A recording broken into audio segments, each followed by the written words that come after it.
প্রিয় ভাই বোনেরা, একটু আগে আমরা বলেছি, আমি আমার বক্তব্যে বলেছি, ঢাকা সিলেট মহাসড়কের উদাহরণ দিয়ে যে কিভাবে এই দেশের তথাকথিত উন্নয়ন করার নামে দেশ থেকে মানুষের অর্থ লুটপাট করে নিয়ে যাওয়া হয়েছে। আমরা এই অবস্থার পরিবর্তন করতে চাই। প্রিয় ভাই বোনেরা, আপনারা কি আমার সাথে আছেন এই অবস্থার পরিবর্তন করতে? আলহামদুলিল্লাহ। প্রিয় ভাই বোনেরা, আমরা সারা বাংলাদেশের কৃষক ভাইদের পাশে দাঁড়াতে চাই। যদি ইনশাআল্লাহ আপনারা আগামী 12 তারিখে ধানের শীষকে জয়যুক্ত করেন, জয়যুক্ত করতে পারেন, আমরা ইনশাআল্লাহ সারা বাংলাদেশের কৃষকদের পাশে তাহলে দাঁড়াতে পারবো। দাঁড়াতে চান কৃষক ভাইদের পাশে? আলহামদুলিল্লাহ। প্রিয় ভাই বোনেরা,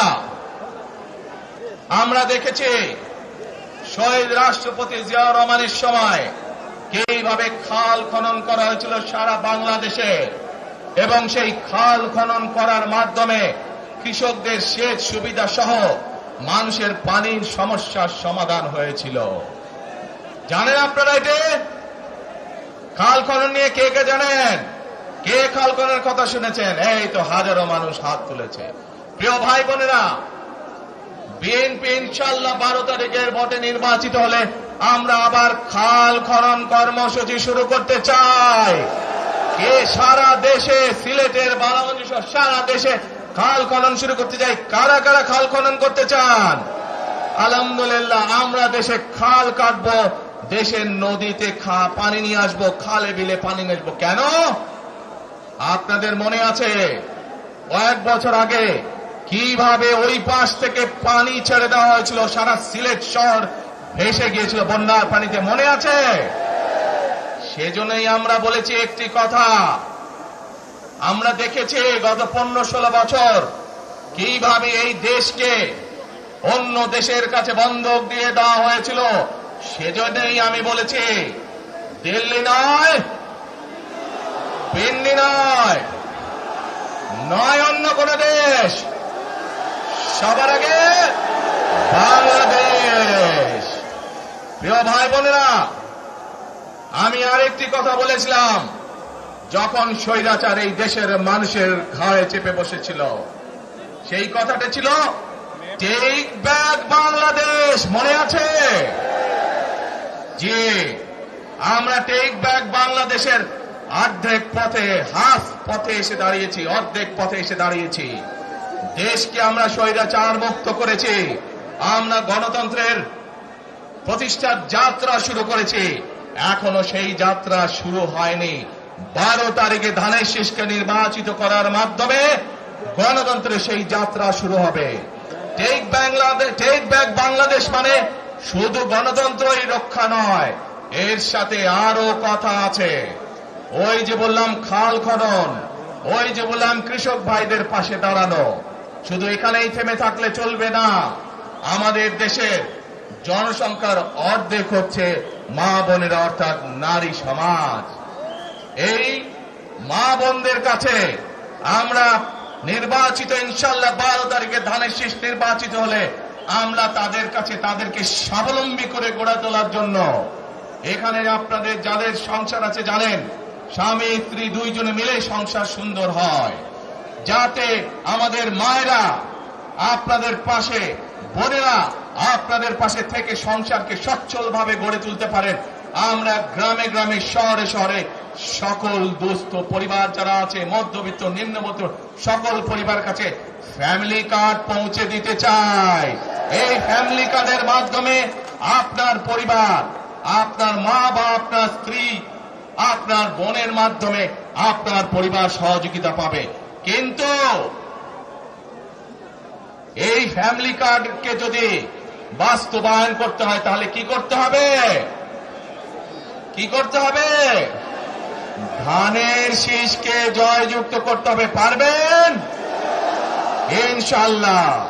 প্রিয় ভাই বোনেরা, কৃষক ভাইদেরকে যেমন কৃষি কার্ড দিতে চাই আমরা সহযোগিতা করার জন্য, মা বোনদেরকে দেশনেত্রী খালেদা জিয়া যখন দেশ পরিচালনার দায়িত্বে ছিলেন মা বোনদেরকে বিনামূল্যে শিক্ষার ব্যবস্থা করে দিয়েছিলেন, মনে আছে? এখানে বহু মা বোন আছে সেই সময় তারা এই সুবিধা পেয়েছিলেন। আপনাদের ঘরে বহু মা বোন আছে যারা সেই সুবিধা পেয়েছিলেন।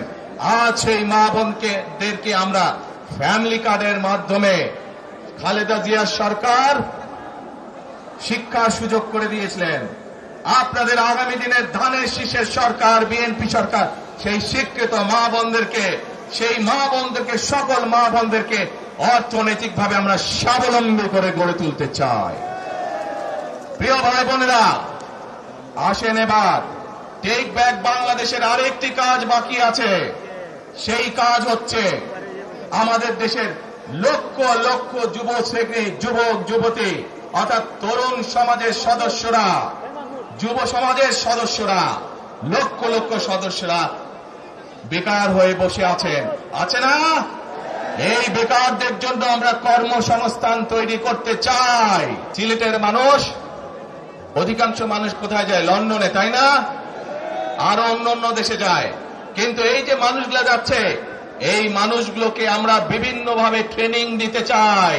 ট্রেনিং দিয়ে ভাষা শিক্ষার মাধ্যমে আমরা এই মানুষগুলোকে দক্ষ করে গড়ে তুলতে চাই। সিলেটের বহু মানুষ সৌদি আরব সহ মধ্যপ্রাচ্যেরও বিভিন্ন দেশে যায়। আমরা এই মানুষগুলোকে দক্ষ করে গড়ে তুলে কর্মসংস্থানের সুযোগ তৈরি করতে চাই। কিন্তু সেই সুযোগ তৈরি করা একমাত্র তখনই সম্ভব যখন আপনারা ধানের শীষকে জয়যুক্ত করতে পারবেন। কে পারবেন? যুব সমাজের কর্মসংস্থান তৈরি করতে চাই। আমার লক্ষ লক্ষ ভাই বোনেরা বেকার হয়ে বসে আছে, আমরা তাদেরকে বেকার রাখতে চাই না।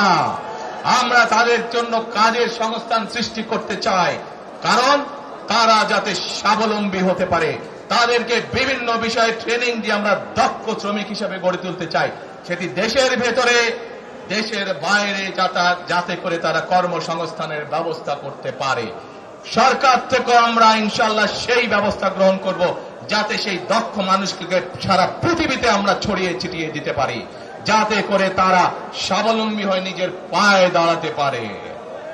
প্রিয় ভাই বোনেরা, আমরা বহু মানুষের জীবনের ত্যাগের বিনিময়ে আজকে এই গণতন্ত্রকে আমরা প্রতিষ্ঠিত করার পথে এগিয়ে যাচ্ছি।